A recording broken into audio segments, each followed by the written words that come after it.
Bismillahirrahmanirrahim. Assalamualaikum warahmatullahi wabarakatuh. Ashadu an la ilaha illallah, ashadu anna Muhammad Rasulullah.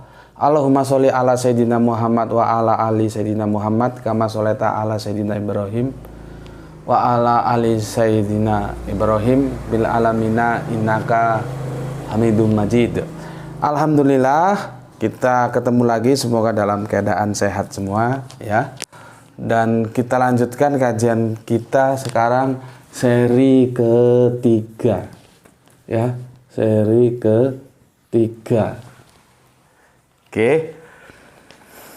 Sebelum melanjutkan, aku akan bacakan ada komen-komen menarik dari teman-teman kita ya. Ini dari Mbak TR. Begini pendapatnya Mbak TR tuh begini. Khalifah itu pelanjut, garis miring penerus. Jadi menurut dia khalifah itu artinya pelanjut, garis miring penerus.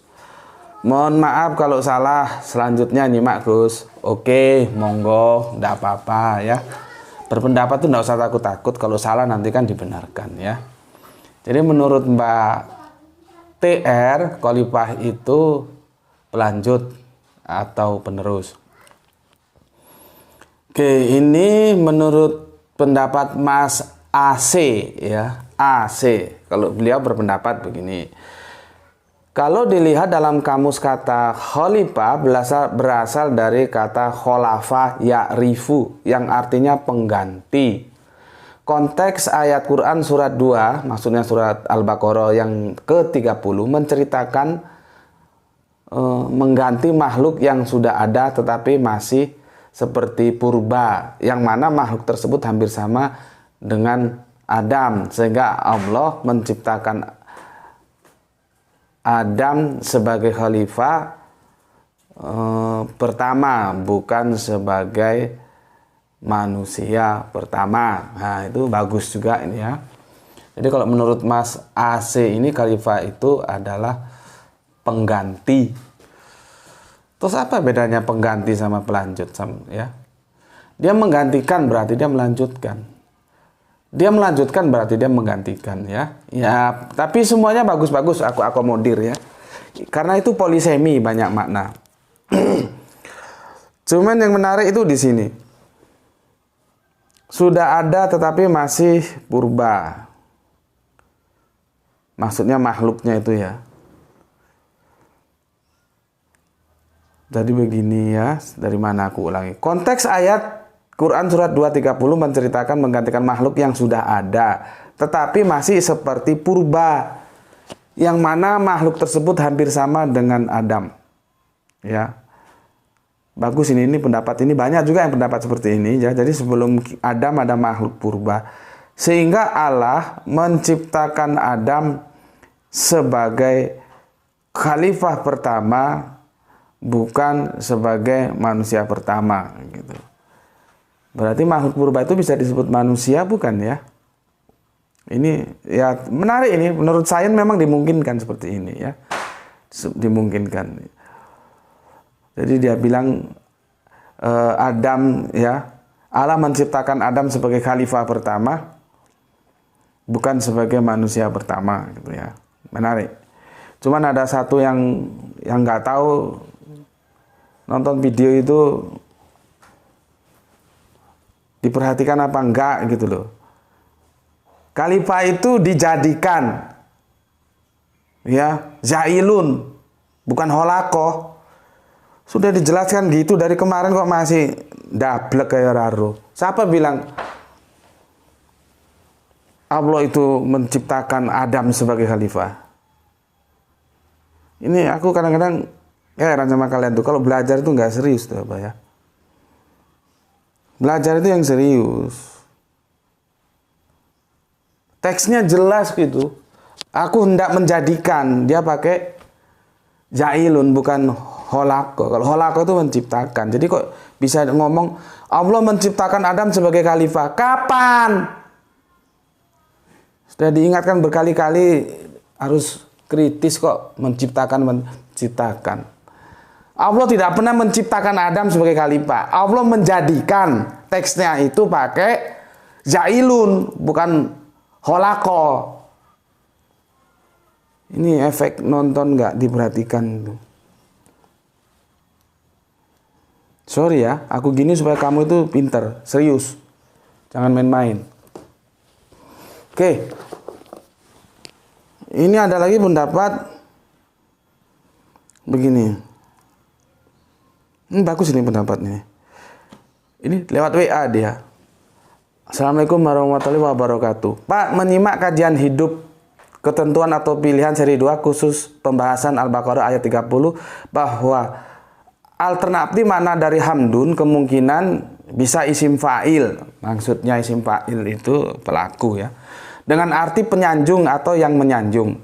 Sehingga makna nusabihu bihamdika bisa berarti kami sibuk menjadi penyanjung hidup menurut Anda.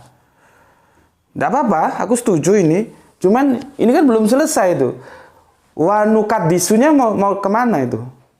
Yang kemarin kita bahas tentang ini kan berasal dari kata nukat disun dari kudus, kados. Itu diterjemahkan gimana itu? Ya. Diterjemahkan gimana? Artinya kita sibuk, ini lengkapnya kalau begini. Sehingga maknanya nusabihu bihamdika bisa berarti kami sibuk menjadikan penyanjung hidup menurut Anda ya yang kudus, yang terpisah, yang kados ya. Jadi bagi kita Islam dan kebetulan sama dengan Yahudi ya, nggak ada sulap-sulapan Tuhan menjadi manusia, manusia menjadi Tuhan, itu nggak ada. Kamu lihat videonya, banyaklah kalian sudah pintar nyari ya, bahwa sesembahan Yahudi itu sama dengan sesembahan Islam. Dalam konteks eksistensi sesembahan itu Yahudi dan Islam tidak bergeser. Kristen Tritunggal, Kristen Tauhid atau Kristen Kristen Tauhid, Unitarian, terus nanti Saksi Yehova, terus nanti Mormon, itu mereka sedang dalam polemik yang tidak berkesudahan, mungkin sampai kiamat juga nggak selesai ya. Tapi kalau kita berbicara dengan yang Kristen Tauhid, apalagi Saksi Yehova, itu ketemu bahwa Allah itu kudus, kados. Nggak ada menjelma Allah menjadi manusia, itu nggak ada dalam kamus Islam, kamus Yahudi itu nggak ada ya. Itu adanya dalam kekristenan dan itu pun yang Tritunggal ya, kita hormati saja, memang akidah mereka seperti itu. Tapi dalam konteks keluarga besar Yahudi, Nasrani aku hati-hati ya, kemudian menjadi Kristen dan Kristen menjadi dua blok itu tadi ya, bagaimana cara pandangnya terhadap Yesus. Ada yang mengatakan manusia, ada yang mengatakan Allah ya. Terus nanti yang sama-sama mengatakan Yesus itu Allah juga terpisah menjadi dua lagi antara Tritunggal dan Oneness ya. Jadi di dalam kekristenan itu sendiri nggak pernah selesai konsep Tuhannya, yaitu menjadi PR bagi saudara Islam Kristen kita lah ya. Tetapi kalau kita disandingkan dengan Kristen Tauhid dan Saksi Yehova itu ketemu. Jadi Kristen Tauhid dan Saksi Yehova itu masih mewarisi eksistensi Allah dari Yahudi sebagaimana Islam juga mewarisi seperti itu. Ya, Tritunggal itu sudah lain cerita.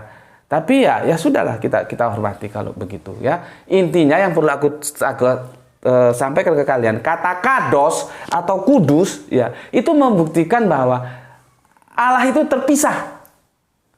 Ya, dia terpisah, tidak bisa disama-samakan dengan yang bisa lapar lah, yang bisa digampari lah, bisa tidur itu enggak. Ya.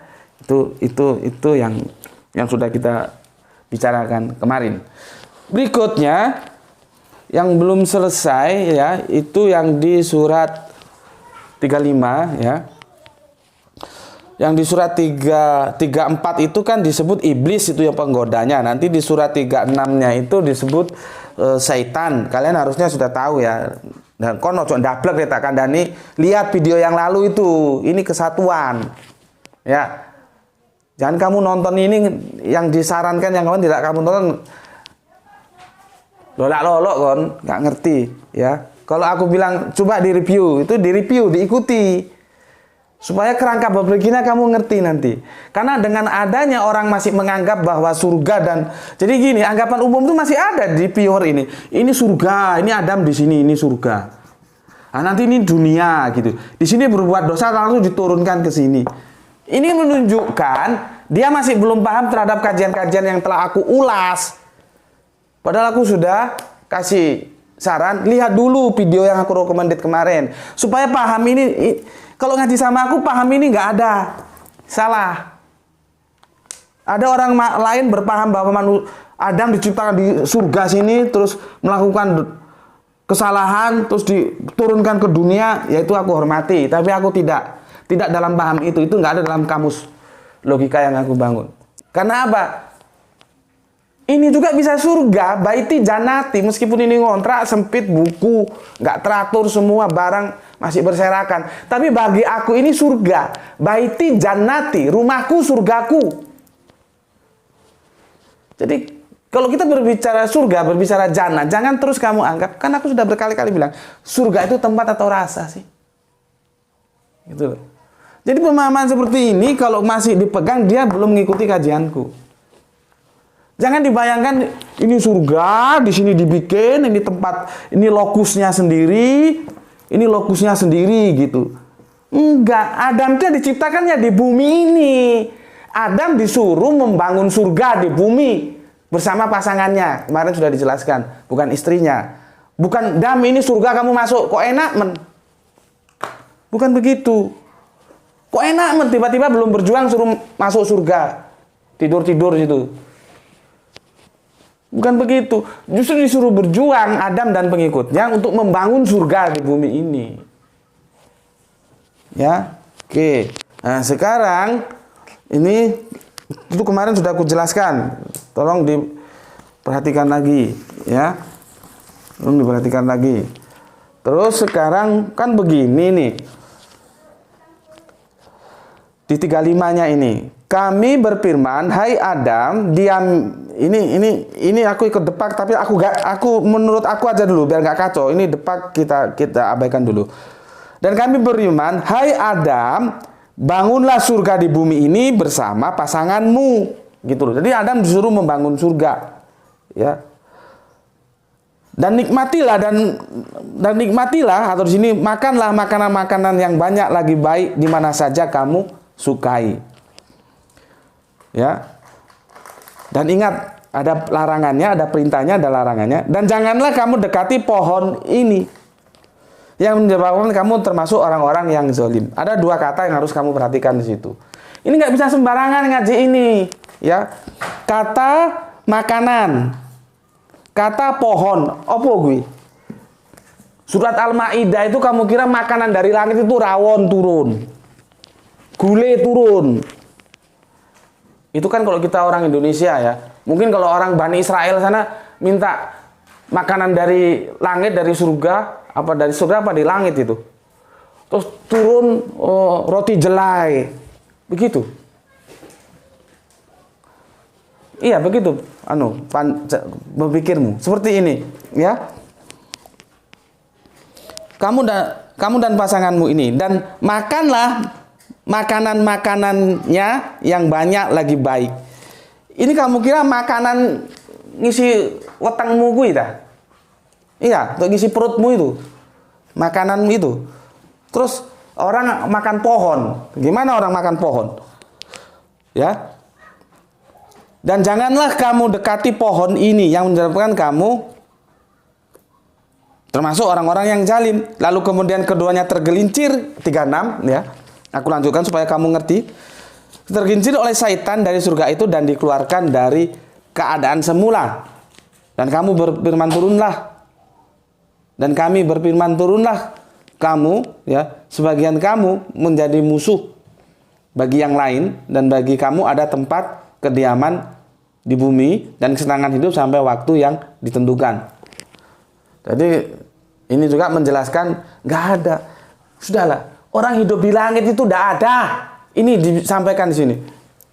Tempat kehidupan di bumi. Itu loh. Kok masih percaya aja orang hidup di langit itu? Mana? Al-Quran nggak pernah bilang. Orang sarana kehidupan aja, oksigen, makanan segala macam itu adanya di bumi, kok di langit mau makan apa? Ya. Jangan kamu kasih aku ayat, oh mereka pada hakikatnya hidup tidak mati. Tentang orang yang meninggal berjuang, lain cerita. Itu lain, pemahamannya beda. Itu loh ya. Beda. Oke, sekarang sampai sini aja lah. Aku jelaskan sama kamu. Pohon itu apa? Makanan itu apa? Kamu kira makanan yang mengenyangkan mulutmu, mengenyangkan perutmu masuk ke mulut, itu? Jadi banyak ya bahasa-bahasa sastra yang digunakan oleh Al-Quran untuk menjelaskan ajaran, tatanan, kehidupan. Itu apa? Kadang makanan, kadang pohon. Jadi ini tidak berbicara makanan sing mbok pangan terus wetengmu wareg perutmu kenyang. Bukan itu. Maksudnya ini loh ajaran, ini ajaran baik. Dan kamu jangan dekati pohon ini. Pohon ini nih ajaran sesat, jahat, buruk ini. Gitu loh. Nanti kamu bayangkan pohon sesungguhnya. Makanya aku lihat di videoku sudah ada. Aku sampaikan kepada teman-teman Kristenku. Pada waktu itu diskusi di Surabaya. Ya. Kesalahan kekristenan ketika dia mengikuti dogma yang dibangun oleh Paulus tentang dosa waris, itu karena mereka memahami teks-teks kitab perjanjian lama itu secara harafiah. Jadi nggak ada namanya dosa waris itu. Karena apa? Yang dimakan buahnya itu buah perumpamaan. Buah pohon pengetahuan. Lihat di kitab Kejadian. Buah pohon pengetahuan. Lu cari sampai mampus kagak ada buah pohon pengetahuan. Memang itu nggak ada karena itu metafora kok. Kalau buah pohon duren kamu cari ada. Makanya karena itu metafora, maka dosanya pun tuh nggak ada. Itu dosa metafora. Tapi terus diserap, dibangun oleh Paulus dengan memanfaatkan peristiwa penyaliban. Jadilah soteriologi salib bahwa setiap orang lahir dalam keadaan berdosa. Ya, ke dalam konteks aplikatif, aku hormati pendapat seperti itu. Tapi dalam konteks studi, dalam konteks akademis seperti ini, nanti dulu. Tidak bisa. Salah harus salah, benar harus benar. Tapi dalam konteks aplikatif, sosial, kemasyarakatan, paham saudara-saudara Kristen seperti itu, ya aku harus hormati. Gitu. Tapi dalam konteks diskusi ilmiah seperti ini, nanti dulu.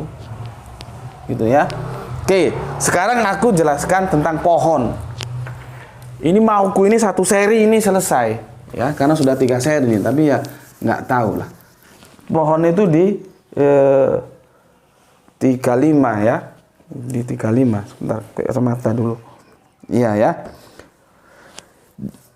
Jangan dekati pohon ini, makanlah makanannya yang banyak lagi baik, di mana saja yang kamu sukai, dan janganlah kamu dekati pohon. Jadi ada perintah memakan makanannya yang banyak lagi baik-baik itu, ada larangan, janganlah kamu dekati pohon ini. Jadi begitu. Al-Quran itu isinya cuma 2, perintah, larangan, perintah, larangan, larangan, perintah, larangan, perintah. Itu aja kalau kita garis besarnya kita ambil. Dari 6.236 ayat itu ya intinya nanti ke sana. Perintah, larangan, larangan, perintah. Itu, ya. Jadi di konteks ayat ini diperintah memakan makanan yang baik-baik, yang banyak, ya, tapi dilarang janganlah kamu dekati pohon ini. Apa pohon itu? Ya, apa pohon ini? Kalau di Depak itu ya, pohon yang dilarang Allah mendekatinya tidak dapat dipastikan. Ini tafsiran Depak ya, penjelasan Depak. Sebab Al-Quran dan hadis tidak menerangkannya. Ada yang menamakan pohon kuldi sebagaimana tersebut dalam surat Toha ayat 120. Tetapi itu ada dalam nama yang diberikan setan. Artinya yang kasih nama kuldi itu setan gitu loh. Kalau saya tidak setuju dengan Depak ya. Depak mengatakan begini. Pohon yang dilarang Allah mendekatinya tidak dapat dipastikan. Sebab Al-Quran dan hadis tidak menerangkannya. Aku kebalik. Pohon itu bisa dipastikan karena Al-Quran menjelaskannya. Ini buktinya. Jadi gitu. Depak salah kalau ngomong Al-Quran nggak menerangkannya. Ya. Kalau aku gini bukan sombong. Kalian jangan underestimate. Aku ini percaya diri, bukan sombong. Depak salah ini, makanya aku benarkan. Semoga kalian juga dapat informasi yang benar.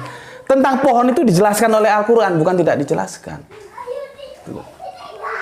Ya, aku percaya diri, bukan sombong. Kenapa aku percaya diri? Karena aku belajar. Maka aku ingin kamu juga belajar supaya kamu percaya diri. Dan dari belajar itu, tuntun orang ke jalan yang benar. Gitu loh. Ya. Ini kan Bapak Adam, ya, dan pasangannya umat, ya. Ini ya, ini ada pohon. Pohon ini yang dilarang, yang diperintahkan yang makan yang baik-baik sudah nggak usah kita bahas lah ya. Tentang pohon ini dulu, ya, pohon.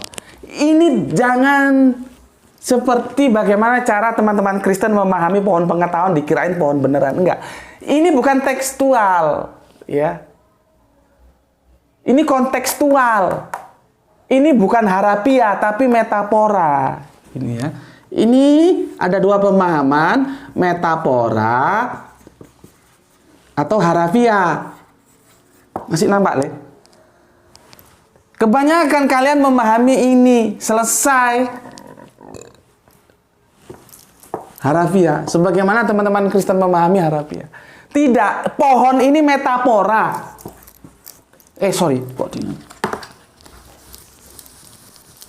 Pohon ini metafora, bukan harafiah. Di mana penjelasannya nanti aku akan jelaskan. Ya. Jadi nggak benar kalau katanya Depak Al-Quran tidak menjelaskan tentang pohon. Dijelaskan. Ini metafora. Kalau Anda lari ke sini, maka nggak perlu banyak cerita. Anda baca selanjutnya, Anda sudah tersesat. Dalam kerangka, nanti kalau aku ngomong tersesat ada yang tersinggung lagi, ya. Kalau kita bicara dalam konteks akademik ngomong tersesat itu biasa selama kita bisa mempertanggungjawabkan. Lalu yang benar gimana, gitu loh, ya. Karena yang kita bicarakan bukan tersesat amalan, tapi tersesat kerangka berpikirnya. Nanti kalau amalan ya sudah kita hormati, dia maunya gitu ya sudah. Kami maunya begini, gitu loh, ya. Oke, metafora.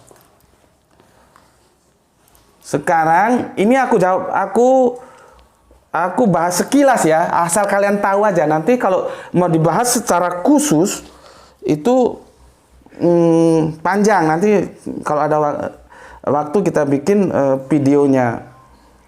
Tapi ini hutangku masih banyak, belum pesan request teman-teman belum apa namanya, belum bisa aku tunaikan ya. Tapi intinya aku ada juga ingin membahas pohon ini khusus dalam satu video ya. Mauku begitu maksudku. Nah sekarang kita bahas secara sekilas saja supaya kamu tahu pohon yang dimaksud itu oleh Al-Quran opo sih, gitu ya. Pohon opo gue, ya. Sekarang kamu buka Al-Quranmu, ini sudah aku hapus lah ya ini ya. Surat 14 ya. Quran surat 14.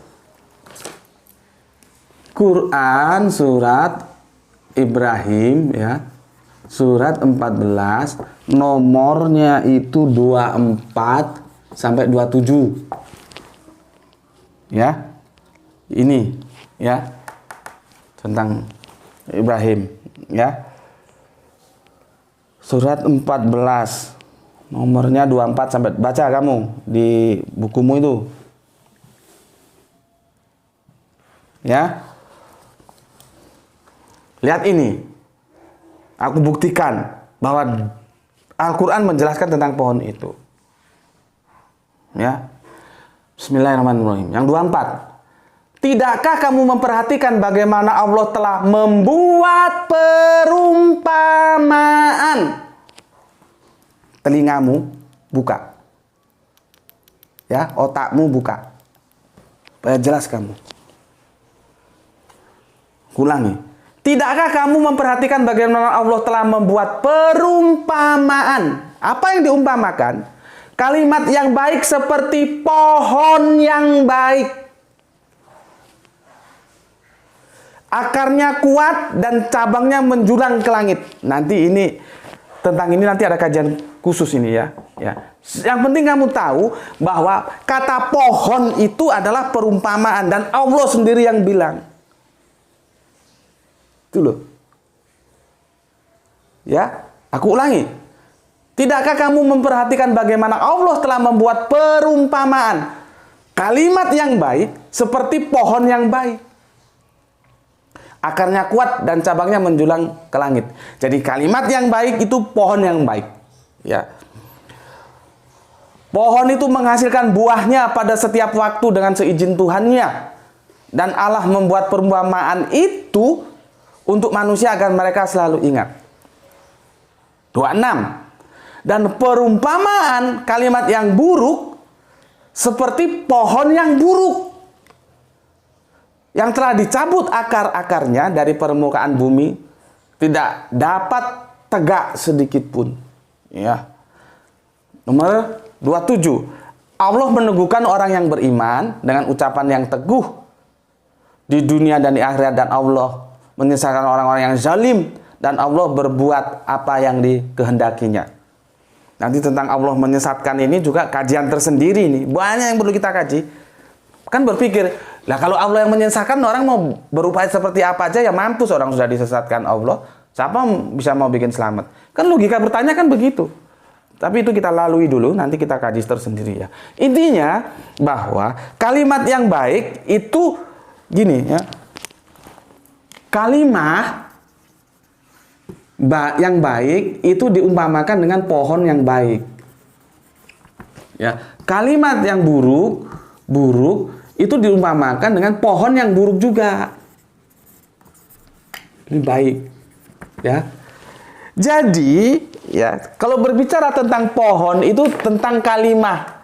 Kalimah itu apa? Ajaran. Itu loh. Ngerti kamu? Jadi nanti ada ajaran yang dari Allah, ada ajaran yang togut di luar Allah. Semua ajaran di luar Allah itu harus ditolak karena Allah sudah mengajarkan dan memberikan ajaran itu untuk kita. Itu, ya. Ini sudah menjelang adzan asar sepertinya, nggak tahu lah, nggak apa-apa ya, nggak bisa ini 3 season, seri 3 ini. Ini masih pohon ini. Belum aku nanti menjelaskan, karena apa? Supaya nanti ketika aku menyimpulkan la haula wala quwata illa billah itu bisa cocok. Ini masih bekal-bekalnya ini, ya, untuk ke sana. Ya. Oke. Jadi, kalimat yang baik itu pohon yang baik perumpamaannya. Kalimat yang buruk itu pohon yang buruk. Ini kalimatullah. Ini loh. Ini ajaran baik ini. Ini pohon yang baik. Di luar ini pohon yang buruk. Gitu loh. Ya. Ini pohon yang baik. Artinya apa? Kalimat Allah ini itu mengajarkan kita untuk selalu kepada kebaikan menurut Allah, duduk menurut awakmu. Jelas. Kalau kamu mau baik, nah ini ikuti ini ajaran yang baik. Ini kalimatullah. Itu loh. Tapi kalau kamu di luar ini, ya terserah tak karepmu kok. Kalau kamu mau mengikuti ajaran-ajaran di luar ajaran Allah, terserah. Ya. Jadi, kalau kamu ketemu dengan kata pohon di surat Al-Baqarah itu intinya dia berbicara tentang ajaran, yaitu kalimat. Kalimat yang baik itu diumpamakan dengan pohon yang baik. Kalimat yang buruk diumpamakan dengan pohon yang buruk. Begitu juga tentang makanan. Jadi banyak ajaran itu dijelaskan Allah dengan banyak perumpamaan-perumpamaan. Ya. Ada yang dengan pohon, ada yang dengan kalimat ini jelas lah ya. Ada yang dengan makanan ya. Nanti kita kapan-kapan mengkaji surat Al-Maidah supaya jangan kamu pikir makanan dari atas sana turun. Rawon. Halo. Ini rawonnya cukup, minta gulai. Halo. Sekretarisnya Allah kamu telepon. Halo. Gulainya cukup, minta apa sekarang? Sate turun. Kamu kira gitu?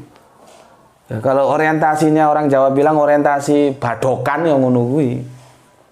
Orientasi kita orientasi keilmuan ya. Jadi setiap ada kata-kata seperti makanan, seperti pohon, itu nanti ujung-ujungnya dia ke kalimatullah, ke ajarannya Allah itu. Ya. Al-Quran ini kan himpunan dari kalimatullah yang diwahyukan melalui Jibril kepada Kanjeng Nabi Muhammad, dan Kanjeng Nabi Muhammad mengajarkan kepada kita. Ya. Nah, jadi nanti ketika Adam dan pengikutnya, Adam dan umatnya digoda, ya, dia tidak pakai iblis lagi di ayat berikutnya itu kan. Di ayat ini sudah nggak iblis lagi dia. Setan. Nah, ini kamu harus tahu kenapa di ayat sini disebut setan, iblis di sini disebut setan. Kamu harus tahu. Dan itu sudah aku jelaskan, ya. Itu aja dulu lah ya. Sudah adzan itu leh. Udah berapa lama ini? 30. Sebetulnya aku ingin tuntaskan, ya. Oke, yang jelas kita di besok di seri keempat itu tentang akal, ya, tentang kitab atau buku, tentang guru. Itu yang mau kita. Setelah ini baru kita simpulkan, ya. Tapi setidak-tidaknya kajian kali ini kamu sudah tahu bahwa Depak itu salah ketika ngomong bahwa Al-Quran tidak menjelaskan tentang pohon. Dijelaskan di surat Ibrahim 14, 24, 27, ya. Karena apa? Harus kita mengikuti gini loh. Ayatin baik ayat, ya, atau begini aja lah, ya. Aduh. Ada. Mohon maaf, harus kita selesaikan karena sudah adzan, ya. Besok kita lanjutkan. Intinya bahwa Al-Quran itu bisa kita pahami dengan memahami ayat demi ayat. Ayat dijelaskan oleh ayat. Itu. Oke, aku harus kelanggar, ya. Mohon maaf tidak bisa tuntas. Berarti harus seri keempat besok, ya. Besok kita membicarakan tentang akal, kitab, dan guru. Setelah itu baru kita closing. Itu dari aku. Assalamualaikum warahmatullahi wabarakatuh.